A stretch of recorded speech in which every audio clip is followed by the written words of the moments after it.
जय हिंद विद्यार्थी मित्रांनो. आज आपण हिंदी चित्रपटसृष्टीतले नावाजलेले अभिनेता आहेत धर्मेंद्र यांचं नुकतंच निधन झालं आहे. त्यांच्याविषयी एक्झामच्या दृष्टिकोनातून आपण महत्त्वाची माहिती बघणार आहोत. जर तुम्ही पाहितलं तर धर्मेंद्र हे नाव भारतामधला असा क्वचितच लोक असेल की ज्यांना माहिती नाही. बॉलिवूड इंडस्ट्रीमध्ये सगळ्यात जास्त ज्यांचं नाव जे 1960 ते 70-80 दशकापर्यंत बॉक्स ऑफिसवर लगातार गाजलं त्यांचं नाव होतं धर्मेंद्र. एक असे चित्रपट अभिनेते होते की जे त्या तत्कालीन काळामध्ये सगळ्यात सुंदर अभिनेत्यामध्ये गणले जात होते. फक्त सुंदरताच नव्हती, त्यांच्या आवाजामधला भारदस्तपणा, त्यांच्या बोलण्यामधला जरी आवाजात भारदस्तपणा असेल पण हृदयामध्ये असणारा कोमल भाव आणि एक सामाजिक जाण असणारा अभिनेता अशी त्यांची ओळख होती. सुरुवातीला त्यांनी त्यांचा कारकीर्द चित्रपटमध्ये जरी चालू केला असेल, नंतर ते निर्माते बनले आणि शेवटी ते राजकारणात आले आणि जीवनाच्या शेवटच्या काळामध्ये ते ह्या तिन्ही क्षेत्रापासून दूर राहून आपल्या मूळ गावी किंवा पंजाबला जाऊन ते शेतीबाडी करू लागले. त्या संदर्भामध्ये त्यांचे व्हिडिओ पण येत होते. यांच्या बाबतीमध्ये सगळ्यात जी वाईट जी गोष्ट असेल ती म्हणजे कोणती असेल की पाठीमागं काही दिवसापूर्वी त्यांच्या संदर्भामध्ये बातम्या व्हायरल झाल्या की ह्या अभिनेत्याचं निधन झालं आणि लक्षात ठेवा. आणि त्या संदर्भामध्ये टी व्हीमध्ये बातम्या पण चालल्या. अनेक टी व्ही चॅनलवाल्यांनी त्या संदर्भामध्ये विविध प्रकारचे शो पण घेतले आणि नंतर कळालं की तो अभिनेता जिवंत होता. असो, तर आपल्याला वाटलं की त्यांना दीर्घायुष्य व्हावं, अजून खूप जगावं, पण जो निसर्गाचा नियम असतो काही दिवसानंतर प्रत्येक व्यक्तीला आम्हाला या पृथ्वीतलावर आपलं शरीर सोडून जावं लागतं, पण आपल्या भूमिका ह्या कायम अजरामर ठेवायच्या असतात. हे प्रत्येकच माणसाकडून आपल्याकडून शक्य नाही, पण धर्मेंद्रसारखे जे व्यक्ती आहेत हे लक्षात ठेवा, शरीराने जरी गेले तरी त्यांच्या कार्याने, त्यांच्या केलेल्या कर्तृत्वाने हे कायम अजरामर झाले. अजून 100 वर्षांनी जरी चित्रपटसृष्टीमध्ये जर धर्मेंद्र हे नाव सर्च केलं तर कुणी सांगेल की एवढा मोठा हिरा हा चित्रपटसृष्टीमध्ये कधी काळी चमकत होता. मित्रांनो, या सगळ्या गोष्टी झाल्या, पण परीक्षेच्या दृष्टिकोनातून आपल्या काही महत्त्वाच्या गोष्टी बघणं आवश्यक आहे. का बघणं आवश्यक आहे? कारण असे काही अभिनेते असतात किंवा काही राजकीय लोक असतात, काही समाजसुधारक असतात, ज्यावेळेस त्यांचं निधन होतं त्यावेळेस त्यांच्या दृष्टिकोनातून किंवा त्यांच्या जीवनावर आधारित प्रश्न विचारले जातात. तर आपण फक्त चित्रपटसृष्टीतला मसाला न बघताना एक्झामच्या दृष्टिकोनातून काय महत्त्वाचं आहे, त्यांचे पुरस्कार काय, सामाजिक कार्य काय, राजकीय कारकीर्द काय होती, त्यांचा जन्म कुठे झाला, त्यांचा पहिला चित्रपट कोणता होता, ह्या सगळ्या प्रकारच्या आपण बाबी बघणार आहोत. माझी अशी इच्छा आहे की तुम्ही शेवटपर्यंत हा व्हिडिओ बघा. त्यानंतर तुम्हाला धर्मेंद्रच्या बाबतीमध्ये दुसरं काहीही वाचण्याची गरज नाही. सगळ्यात महत्त्वाची माहिती मी तुम्हाला या व्हिडिओमध्ये दिलेली आहे. आता पहिला महत्त्वाचा मुद्दा आहे धर्मेंद्र यांना काय म्हणलं जात होतं, तर हिंदी चित्रपटसृष्टीमध्ये त्याला ही मॅन नावाची संकल्पना आहे. बरोबर ना? ही आता तुम्हाला माहिती आहे की हे थर्ड पर्सनमध्ये येते, ही, सी आणि इट. तर त्या ही मॅन या नावाने त्यांना ओळखलं जात होतं. पूर्ण नाव बघितलं त्यांचं धर्मेंद्र केवल कृष्ण देवल होतं. त्यांचा जो जन्म आहे तो 8 डिसेंबर 1935मध्ये पंजाबमधील नसरली या ठिकाणी झाला. हे बघा, पंजाबमधला लुधियाना एक जिल्हा आहे, त्या ठिकाणीमधलं नसरली नावाचं एक तहसील आहे, तिथलं गाव आहे, त्या विलेजमध्ये त्यांचा जन्म झाला आहे. 1935मध्ये झाला. याचा अर्थ ब्रिटिश पूर्व भारतामध्ये झालेला आहे. सगळ्यात महत्त्वाची गोष्ट त्यांचा चित्रपट कोणता आहे, तर 1960मध्ये त्यांचा पहिला चित्रपट आला दिल भी तेरा हम भी तेरे. इथंच सगळ्यात महत्त्वाचा पॉईंट आहे.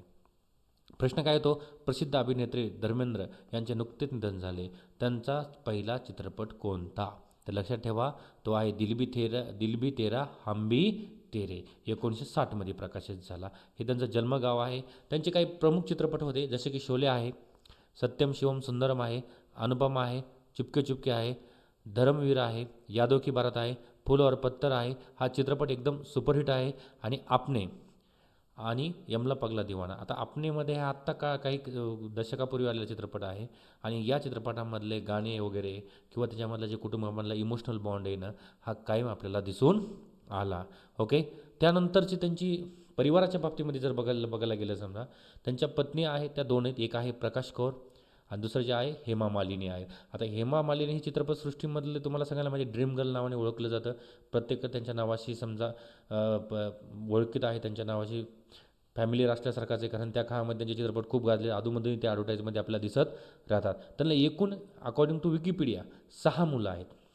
ही विकिपीडियाची कॉपी पेस्ट आहे. किती आहेत? 6. त्याच्यातले काही जे आहेत मुलं, सनी देओल तुम्हाला सगळ्यांना माहिती अभिनेता आहे, बॉबी देओल आहे, ईशा देओल आहे, अभिनेत्री म्हणून खूप मोठं त्यांचं पण नाव आहे, आणि आहाना देओल, हे 4 आपल्याला परिचयाचे असतात. त्यानंतर बघा महत्त्वाचे पुरस्कार, हे सगळ्यात इम्पॉर्टंट गोष्ट आहे. त्यांना कोणते कोणते पुरस्कार मिळाले? तर पद्मभूषण मिळाला, विभूषण नाही किंवा पद्मश्री नाही, तर पद्मभूषण हा त्यांना पुरस्कार मिळाला आहे. आणि सगळ्यात महत्त्वाचं, नागरीमधला तो 3रा सर्वोच्च पुरस्कार आहे. त्यानंतर बघा फिल्मफेअर लाईफटाईम अचिव्हमेंट पुरस्कार मिळालेला आहे. राष्ट्रीय निर्माता म्हणून पण त्यांना पुरस्कार मिळालेला आहे घायल चित्रपटासाठी. एक प्रोड्युसर म्हणून त्यांना मिळालेला आहे. आणि बाकीचे जे काही रेकॉर्ड आहे त्यांचे बॉक्स ऑफिसवर ते खूप मोठे आहे. पण 3 महत्त्वाच्या गोष्टी आहेत. पद्मभूषण कधी मिळाला? 2024ला मिळाला आहे. फिल्मफेअर लाईफटाईम अचिव्हमेंट पुरस्कार मिळालेला आहे. आणि निर्माता या भूमिकेमध्ये त्यांना घायल या चित्रपटामध्ये राष्ट्रीय पुरस्कार मिळाला आहे. पुढे मी ह्याची बाबतीमध्ये डिटेल दिलेली आहे तुम्हाला. हे बघा, सगळ्यात महत्त्वाचं ते नॉमिनेटेड बेस्ट सपोर्टिंग ॲक्टरसाठी झाले होते. बेस्ट ॲक्टरसाठी जवळपास त्यांनी 4 चित्रपटासाठी नॉमिनेट झाले होते, पण ते विन झाले नाही. बेस्ट कॉमेडियनमध्ये पण ते नॉमिनेट झाले होते, पण ते विन झाले नाही. बेस्ट फिल्ममध्ये पण बेताबमध्ये झाले, ते नॉमिनेट झाले, पण त्यांना तो मिळाला नाही. पण बेस्ट फिल्म जे प्रोड्युसर म्हणून त्यांनी काम केलं होतं ते घायलसाठी केलं होतं, ते 1991मध्ये मिळालेलं आहे. कधी? 1991मध्ये घायलमध्ये. लक्षात ठेवा, बेस्ट ॲक्टर नाही तर एक प्रोड्युसर म्हणून मिळालेला आहे. ओके.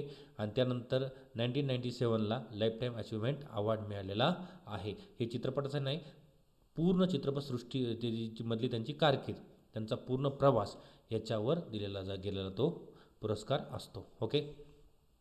त्यांचा राजकीय जीवनाचा कारकीर्द बघू आपण. ते भाजपाचे खासदार होते, बिकानेर राजस्थान या ठिकाणी होते. त्यांचा जो समजा खासदार म्हणून ते 2004 ते 2009च्या दरम्यान त्यांनी काम केलं. अनेक ठिकाणी त्यांनी सहभाग घेतला. पण नंतरच्या काळामध्ये राजकीय जसे तुम्हाला माहिती टीका होत्यात की त्यांचं संसदेच्या सत्रामध्ये अनुपस्थिती असणे, किंवा लोकसभेच्या निवडणुकीच्या दरम्यान त्यांनी एक वादग्रस्त विधान केलं होतं, त्या काळामध्ये ते वादग्रस्त ठरलं होतं, ते असू द्या. अशामुळे ते कायम त्या पॉलिटिकल करिअरमध्ये चर्चेत राहिले. पण नंतरच्या काळामध्ये त्यांनी याच्यातून स्वतःचा काढता पाय घेतला आणि आपल्या चित्रपटसृष्टी आणि आपलं जे काय त्यांचा जे छंद आहे त्याच्यामध्ये ते जास्त गुंतून राहिले. ओके. त्यानंतर बघा, त्यांच्या बाबतीत काही रोचक चित्रपट महत्त्वाची माहिती आहे. 180पेक्षा जास्त चित्रपट, हे खूप कमी आकडे आहे बघा. त्यांचे 250-300च्या पुढे अधिक चित्रपट आहे. भारतात सर्वात देखणा अभिनेता होता 60 ते 70च्या दशकामध्ये. ॲक्शन प्लस रोमांस दोन्हीमध्ये पारंगत होते.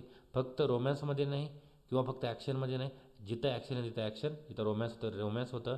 चित्रपटसृष्टीमधला त्यांचा सगळ्यात प्रसिद्ध संवाद होता शोले चित्रपटामध्ये, बसंती इन कुत्तों के सामने मत नाचना. हे सगळ्यांना माहीत होतं. आताही त्याच्या संदर्भामध्ये रील्स व्हायरल होतात. आणि ते एक कुटुंबप्रमुखता आहे.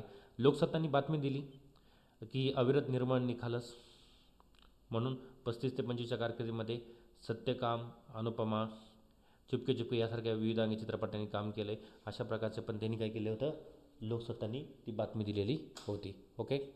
तर असे न्यूजपेपर त्यांना फोकस करतं प्रत्येक वेळेस. पण आपण काय करू, त्याच्या पुढे जाऊ. आदरांजलीमध्ये लोकसत्तामधलाच कॉपी पेस्ट भाग आहे. त्यांचे चित्रपटाचे काय नाव दिलेलं आहे, शोले, अनुपमा, चुपके चुपके, प्रतिज्ञा आहे, सीता और गीता आहे, रॉकी और राणी की प्रेम कहाणी असो, यादव की बारात आहे, धर्मवीर आहे. अशा प्रकारचे त्यांचे चित्रपटाचे प्रमुख भाग आहेत. तुम्हाला परीक्षामध्ये प्रमुख चित्रपटामध्ये बाबतीमध्ये असा क्वेश्चन येईल, खालीलपैकी कोणत्या चित्रपटामध्ये धर्मेंद्रांनी काम केलं नाही, किंवा खालीलपैकी कोणते चित्रपट हे धर्मेंद्रांनी प्रमुख भूमिकेमध्ये होते. तर हे फक्त नाव एकदा वाचून जा. शोले, अनुपमा, प्रतिज्ञा, चुपके चुपके, सीता और गीता, रॉकी और राणी की प्रेम कहाणी, धर्मवीर, यादव की बारात. अशा प्रकारे तर त्यांचे गाजलेले 10 चित्रपट होते. जसं शोले आहे, चुपके चुपके आहे, अनुपमा आहे, ऋषिकेश मुखर्जी बरोबर त्यांनी केलेला चित्रपट आहे. त्या बाबतीमध्ये त्यांनी अनेक पॉडकास्टमध्ये त्याची ती आठवणी पण सांगितल्या आहेत त्यांनी त्यांच्या. सत्यकाम नावाचा चित्रपट आहे, बंगाली कादंबरीवर आधारित होता. सीता और गीता चित्रपट होता. यादव की बारात आहे, प्रतिज्ञा आहे, त्यानंतर धर्मवीर आहे, यमला पगला दिवाना आहे, रॉकी और राणी की प्रेम कहाणी. अशा प्रकारचे त्यांचे गाजलेले चित्रपट आहे. लोकमतने त्याच्या बाबतीत काय दिली, त्यांचा 21 नावाचा चित्रपट यायला लागला आहे ना, तर ते ज्यावेळेस त्यांचं निधन झालं होतं, त्यांचं जे पोस्टर आहे, ओके, ते पोस्टर प्रकाशित करण्यात आलं होतं. या पोस्टरला धर्मेंद्र यांचा आवाज आहे. पुढील महिन्यात प्रदर्शित होणाऱ्या या चित्रपटात धर्मेंद्र महत्त्वपूर्ण भूमिकेत आहे. आणि असं काहीतरी आहे की त्यांचा एक 21 वर्षाचा मुलगा काहीतरी आर्मीमध्ये वगैरे लढतो आहे आणि त्यांच्या वडिलाची त्यांनी भूमिका केलेली आहे. तो काय आहे ते आपण नक्कीच बघू. तर त्यांचा येणारा जो आगामी चित्रपट आहे त्याचं नाव आहे 21 नावा चित्रपट आहे. या चित्रपटात धर्मेंद्र यांनी 21 वर्षीय सैनिकाच्या जो मुलगा आहे त्यांच्या वडिलाची काय केली, त्यांनी भूमिका केलेली आहे. Okay boss. त्यानंतर आहे बघा, परीक्षा दृष्टिकोन काही MCQ पाहू. धर्मेंद्र यांना ही मॅन ऑफ बॉलिवूड हे का म्हटले जाते? तर लक्षात ठेवा, ॲक्शन भूमिकामुळे. ओके, ही एकदम मजबूत. त्याचं तुम्ही बघा त्यांचा जो मुलगा आहे सनी देओल, या बाबतीमध्ये पण 10 किलो का हात वगैरे त्यांचे डायलॉग फेमस होता. धर्मेंद्र यांना पद्मभूषण कोणत्या वर्षी देण्यात आला? तर लक्षात ठेवा, त्यांना कोणत्या वर्षी देण्यात आला? तर 2024 या वर्षी त्यांना पद्मभूषण पुरस्कार देण्यात आला. धर्मेंद्र कोणत्या मतदारसंघामधून लोकसभेचे खासदार होते? तर याचं उत्तर आहे राजस्थानमधलं जे बिकानेर आहे त्या ठिकाणातून ते लोकसभेचे खासदार होते. पुढचा आहे धर्मेंद्र यांचा पहिला चित्रपट कोणता? तर धर्मेंद्र यांचा पहिला चित्रपट आहे दिल भी तेरा हम भी तेरे, जो 1960 प्रकाशित झाला. धर्मेंद्र यांना कोणत्या दोन चित्रपटांना विशेष ओळख आहे किंवा कोणत्या दोन चित्रपटांची विशेष ओळख आहे? तर लक्षात ठेवा, सत्यकाम जे ऋषिकेश मुखर्जी बरोबर आहे, आणि शोले. बघा, शोले जो आहे ना, तर फिल्मफेअरने बेस्ट फिल्म ऑफ 15 इयर्समध्ये सन्मान दिला आहे. म्हणजे पाठीमागच्या 50 वर्षामधली सगळ्यात बेस्ट फिल्ममध्ये नाव दिलेलं आहे. आणि त्यानंतर बघा, इंडिया टाइम्सने पण काय केलं आहे, टॉप 25 मस्ट सी बॉलिवूड फिल्ममध्ये पण शोलेचं नाव आहे. एवढी त्या काळातली गाजलेला हा चित्रपट होता. धर्मेंद्र कोणत्या पक्षाच्या तर्फे लोकसभाचे सदस्य होते? बघा, धर्मेंद्र हे जे होते तर तत्कालीन जो पक्ष होता, जो आता पण आहे भारतीय जनता पक्षाचे, हे बिकानेरमधून लोकसभेचे खासदार होते. पुढे बघा, धर्मेंद्र यांची राजकीय कामगिरी का विवादास्पद मानली गेली? तर निवडणुकीच्या दरम्यान त्यांनी केलेलं एक वादग्रस्त विधान होतं. काय तुम्ही बघा, गुगलवर खूप वेळेस त्याच्या बातम्या आहे. अनेक वेळेस संसदेच्या वेळेस सदन होते किंवा अधिवेशन होते, त्यावेळेला अनुपस्थिती असायची. आणि राजकारणापेक्षा त्यांचं जास्तीत जास्त फार्म हाऊसला दिलेलं प्राधान्य आहे किंवा चित्रपटाला दिलेलं प्राधान्य होतं. आणि नंतर त्यांनी स्वतः त्याच्यातून काढता पाय घेतला आणि राजकारणा कायमचा रामराम केला. बॉक्स ऑफिस इंडियाच्या टॉप ॲक्टरच्या यादीत धर्मेंद्र किती वेळा दिसले? हे सगळ्यात महत्त्वाचं आहे. ते 1968 ते 1984 आणि नंतर 84 ते 87 दरम्यान एकूण 18 वेळा या यादीमध्ये होते. त्यामध्येही त्यांनी 1972 ते 75 या 4 वर्षात सलग अव्वल स्थान पटकावलं होतं. म्हणजे लक्षात ठेवा, 68 ते 75पर्यंत त्यांची कारकीर्द ही त्यांची एकट्याची वन हँड चाललेली कारकीर्द होती. असे ते गाजलेले अभिनेते होते. धर्मेंद्र यांनी कोणता अभूतपूर्व रेकॉर्ड केला आहे? त्यांच्या नावावर तसे अनेक रेकॉर्ड आहेत, पण त्यांचं ते एकमेव चित्रपटसृष्टी ते अभिनेते आहेत की त्यांनी 2दा एका वर्षात 7 यशस्वी चित्रपट दिले आहेत. म्हणजे एकाच वर्षात 7 चित्रपट पूर्ण बॉक्स ऑफिसवर दणदणीत गाजलेले. अशी त्यांनी एकदा नाही तर 2 वेळा केला आहे. एकदा केले 1973ला आणि दुसरं केले 1987ला. या दोन्ही वेळेस त्यांनी 7 चित्रपट प्रकाशित केले, जेणेकरून ते बॉक्स ऑफिसवर पूर्ण रेकॉर्ड मोडले आणि त्यांचंच एक नवीन रेकॉर्ड तयार झालं, जे अजूनही कुणी मोडलेलं नाही. धर्मेंद्र यांना ही मॅन ऑफ बॉलिवूड ही का म्हणलं जातं? तर लक्षात ठेवा, त्यांच्या त्या ॲक्शन फिल्ममुळे म्हणलं जात होतं. अलग लक्षात. अशा ह्या महान अभिनेतेला आपला मानाचा सलाम. यांच्याविषयी लिहिणं किंवा यांच्याविषयी माहिती देणं एवढं सोपं काम नाही, पण आपण जेवढं होईल तेवढं तोडक्या मोडक्या भाषेमध्ये देण्याचा प्रयत्न केला आहे. जर कुठली माहिती जर तुम्हाला संदिग्ध वाटली किंवा चुकीची वाटली तर नक्कीच कमेंट करा, आपण त्याला दुरुस्त करू. पण ही 100% माहिती आम्ही व्हेरीफायच केलेली आहे. आणि एवढीच माहिती बघा. तुम्हाला जर काय वाटलं की अजून काही त्यांची महत्त्वाची माहिती काय राहिलेली आहे, नक्कीच कमेंट करून सांगा. मित्रांनो, थांबू आजच्या हा व्हिडिओ इथंच थांबू.